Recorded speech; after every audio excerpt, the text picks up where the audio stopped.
पुण्याजवळील फुलगाव येथील लोकसेवा प्रतिष्ठान संचलित नेताजी सुभाषचंद्र बोस सैनिकी शाळेचं वार्षिक स्नेहसंमेलन मोठ्या उत्साहात पार पडलं।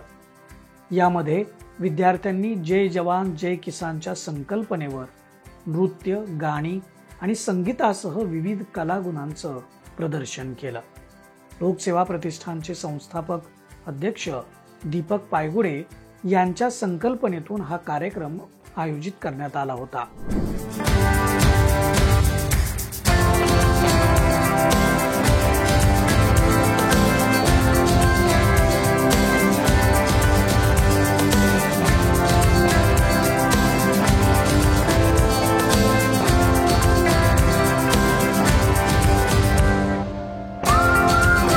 या वार्षिक स्नेहसंमेलनाच्या कार्यक्रमासाठी प्रमुख पाहुणे म्हणून प्रसिद्ध वकील ॲडव्होकेट सागर कोठारी व समाजसेवक संजय बकरे उपस्थित होते। कार्यक्रमाची सुरुवात दीप प्रज्वलनानं झाली। यावेळी शाळेतील गुणवंत विद्यार्थ्यांचा पालकांसमवेत सन्मान करण्यात आला।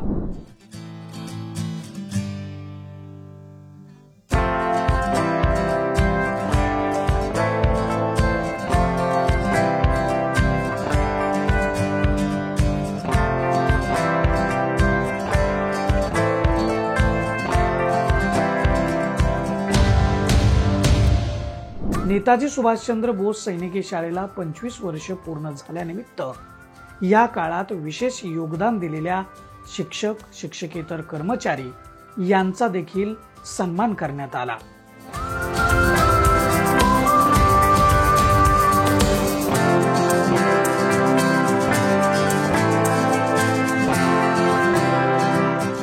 यावेळी झालेल्या सांस्कृतिक कार्यक्रमात विद्यार्थ्यांनी सीमेवर लढणारे जवान, शेतात राबून अन्नधान्य पिकवून सर्व जगाला पोचणारा आपला पोशिंदा शेतकरी यांच्या जीवनावर आधारित गीतांवर कलागुण सादर केले। यामध्ये विद्यार्थ्यांनी साकारलेल्या भूमिका आणि त्यांनी केलेला अभिनय पाहून प्रेक्षकांचे डोळेही पाणावले। 10वीच्या विद्यार्थ्यांनी सादर केलेल्या शिवराज्याभिषेक सोहळ्याचं सादरीकरण डोळ्यांचं पारणं फेडणारं होतं। या कार्यक्रमासाठी लोकसेवा प्रतिष्ठानचे संस्थापक अध्यक्ष दीपक पायगुडे, सचिव विलास कसबे, माजी जिल्हा क्रीडा अधिकारी जनक टेकाळे, लोकसेवा प्रतिष्ठानचे संचालक वैदिक पायगुडे, नेताजी सुभाषचंद्र बोस सैनिकी शाळेचे प्राचार्य अमर क्षीरसागर, लोकसेवा इंग्लिश मीडियम स्कूलचे प्राचार्य पी शोफिमॉन, फॉर द पीपल न्यूजचे संपादक दीपक दराडे, ज्ञानेश्वर कोकणे, जितेंद्र खंडागळे, उद्योजक राहुल पायगुडे, सुनील झुंजार, उद्योजक महेंद्र मारणे, उद्योजक भानुदास सकोरे, अशोक वागसकर आदी मान्यवर, विद्यार्थी आणि पालक मोठ्या संख्येने उपस्थित होते।